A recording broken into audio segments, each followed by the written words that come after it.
Desde hace mucho tiempo se ha tratado de conocer el origen de la vida. Muchos expertos han lanzado teorías al respecto. Este tema no viene de forma explícita en el temario del módulo específico de biología para Exani 2. No lo vas a encontrar si buscas teorías para explicar el origen de la vida. Solamente viene teoría celular. Sin embargo, sí que han aparecido reactivos de este tema en el módulo específico de biología para Exani 2, como este y otros más. Así que por eso te voy a platicar un poquito de estas teorías que explican el origen de la vida. Y todo comenzó con la generación espontánea, en la que se creía que la vida pues simplemente surgía así, nada más, aparecía. Por ejemplo, cuando la carne quedaba en un estado de putrefacción y mágicamente se creía que aparecían gusanos, pues realmente se realizaron unos experimentos, así como lo puedes ver, dejando la carne destapada y en otra tapada, y donde aparecían gusanos es en la carne destapada, y se observó que eran las moscas las que venían a colocar esos huevecillos, porque en las tapadas, donde no podían entrar las moscas, pues simplemente no aparecían los gusanitos. Entonces, como tal, la vida no aparece de forma espontánea. Aquí estos gusanitos, estas larvas, aparecían por las moscas. Acá donde está tapado, pues simplemente no pueden aparecer. La teoría de la generación espontánea sugiere que la vida aparece de la materia sin vida, o sea, en cualquier lugar puede aparecer vida, de la materia inerte. Pero te estoy diciendo sugería. ¿Por qué? Porque esto era válido hasta a partir del siglo XVII, pero después ya no. En 1861, Louis Pasteur, y en 1968 Francesco Redi refutaron la teoría de la generación espontánea. ¿Por qué? Porque este es el experimento de Redi, el que estás observando de las moscas.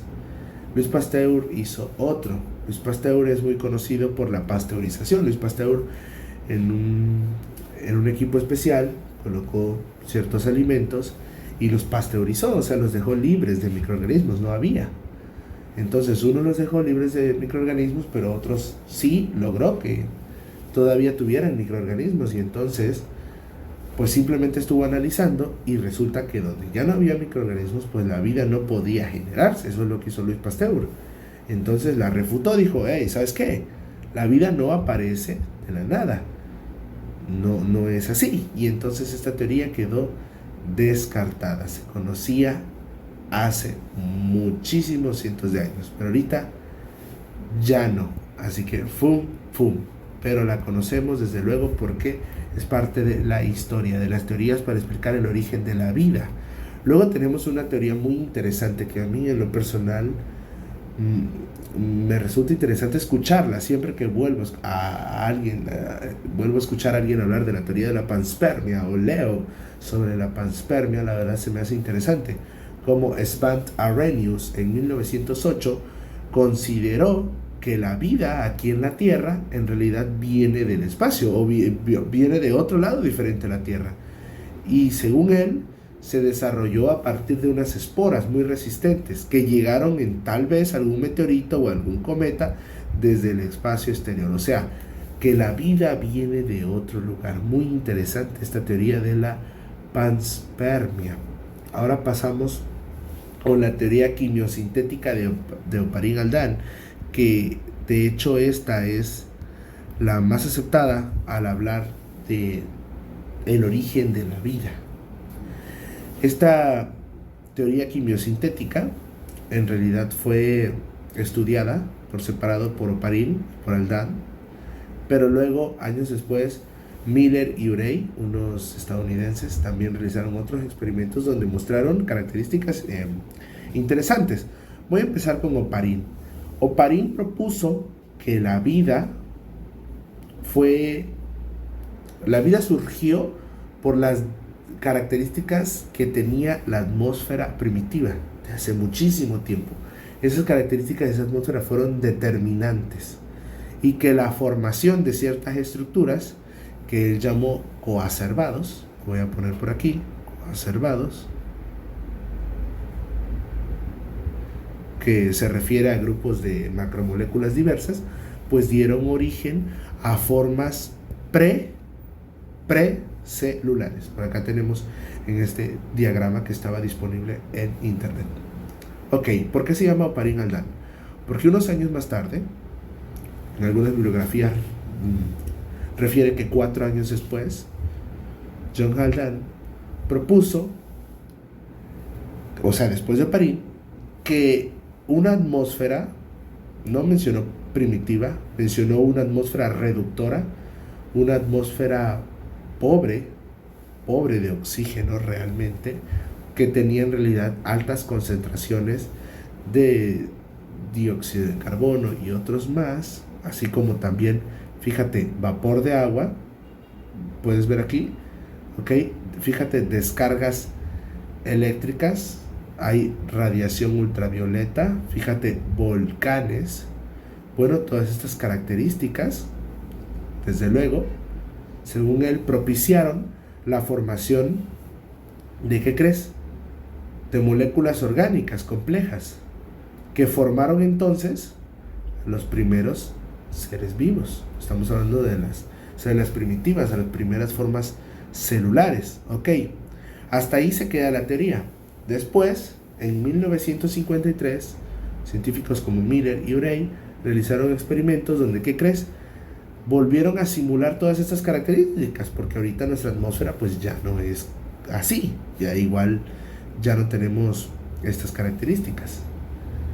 De hecho, voy a aprovechar para platicarte. En muchas ocasiones la gente se cuestiona, a ver, si es cierto que la vida surgió, ¿por qué no vuelve a surgir actualmente? ¿Por qué no vemos organismos que nazcan? Bueno, realmente porque ya no existen estas condiciones que describió Oparin.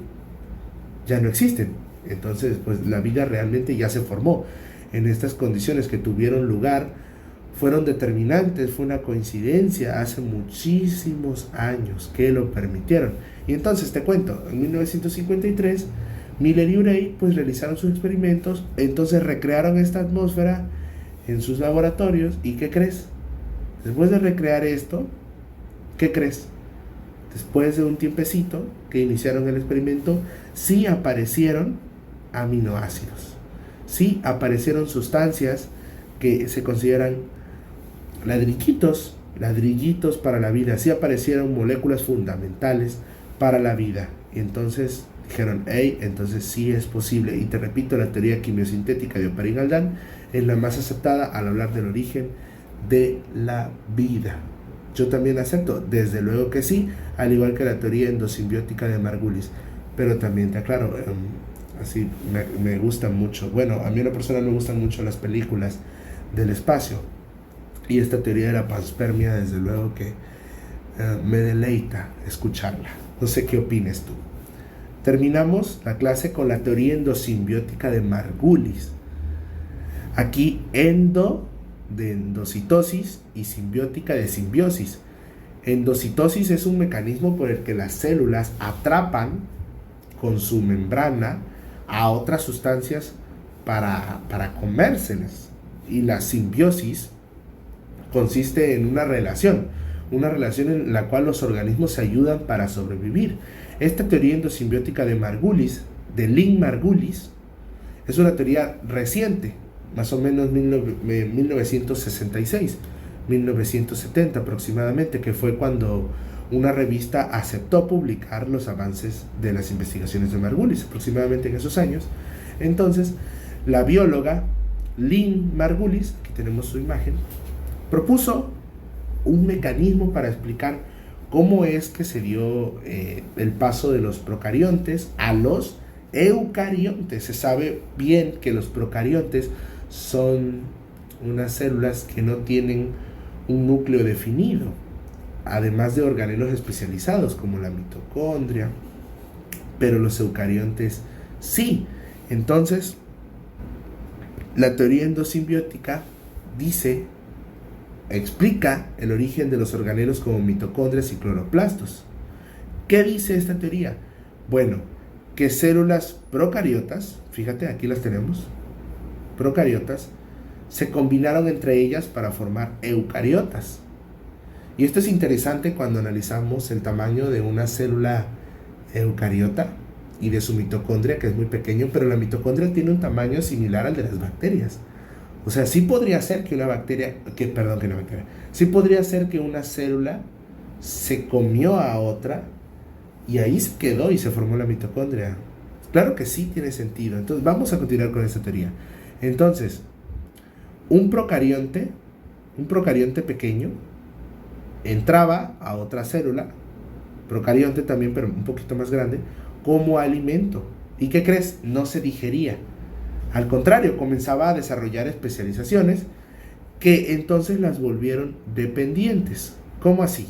Mira, una célula procariota, por ejemplo, que adquiere energía solo por una fermentación, o sea, una ruta que ni siquiera da energía, solamente está reutilizando ciertas características, bueno, pues esa se comió a otra, ¿ok? Por endocitosis se comió a otra, ¿qué crees? Que la otra sí adquiría energía por respiración aerobia, ¿ok? La respiración aerobia es la vía más eficiente, recuérdalo, de hecho es considerada la vía que produce realmente energía, una vía muy eficiente si la comparas con la fermentación, que realmente la fermentación ni siquiera se considera ruta de energía, solo es para reciclar ciertas sustancias, es algo muy primitivo, no como la aerobia, que es lo más efectivo. Entonces, la célula grande se encargaría de conseguir el alimento. Vamos a poner un ejemplo, la glucosa, un ejemplo, ¿va? Y la pequeña solo se encargaría entonces de la respiración aeróbica. Entonces la glucosa entraría a esta célula, comenzaría la glucólisis y luego, ¿qué crees? Pues después irían otros pasos a la matriz mitocondrial ya, el ciclo de Krebs, y luego pues continuaría con la cadena de transporte de electrones y la fosforilación oxidativa, que ya sería el fin, y la producción eficiente de energía. Entonces, lo que pasó es que la pequeña con el tiempo llegó a ser una mitocondria. Y lo mismo, por otro lado, pasó con el cloroplasto. La célula grande conseguía materiales orgánicos e inorgánicos y esta pequeña se dedicaba a la fotosíntesis y dio origen al cloroplasto. Parece que lo platiqué de una forma muy sencilla, pero si los analizamos, la mitocondria y el cloroplasto tienen su propio ADN mitocondrial. Eso es algo que debes conocer, que comprueban y apoyan la teoría endosimbiótica de Margulis. ¿Y qué crees? Así es como aparecen los reactivos. La principal aportación de la teoría endosimbiótica de Lynn Margulis explica, opción A, cómo se originaron los seres vivos a partir de células procariontes. Esta podría convencerte, pero no es la respuesta correcta, porque aquí estamos explicando el origen de la vida, dónde están las primeras células. Opción B, el origen de las primeras células procariontes. Esta también suena muy buena, pero te agregan a los coacervados. ¿Y qué crees? Esto es de otra teoría. ¿Puedes recordar cuál? Si no, no hay problema. Recuerda que puedes repetir el video a lo mejor en una semana y ahí sí vas a recordar que la teoría quimiosintética, pues esa atmósfera primitiva formó estructuras llamadas coacervados, que son macromoléculas. Tampoco es esa la respuesta.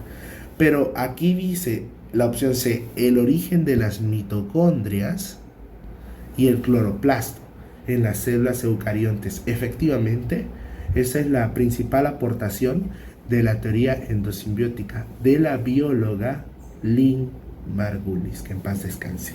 Aquí termina mi explicación. Si tú quieres ver más reactivos como este, yo te invito a inscribirte al curso de Ser Aceptado en la Universidad, porque ahí te voy a mostrar más reactivos de esto, o también podrías adquirir simuladores. En la descripción del video están, pero sin duda alguna mi recomendación es que estés conmigo en un curso en vivo, donde aparte de este módulo específico, también te voy a explicar los otros módulos que necesitas, como pensamiento matemático, redacción indirecta, comprensión lectora, y bueno, aparte de este módulo específico que es biología, pues este es un módulo específico que van a combinar con otro. Por ejemplo, a lo mejor ciencias de la salud, también te lo voy a explicar, o por ejemplo un módulo específico de química, que ese te lo puede explicar otra maestra. Pero lo importante es que tomes en consideración que tenemos cursos disponibles para tu preparación. Nos vemos.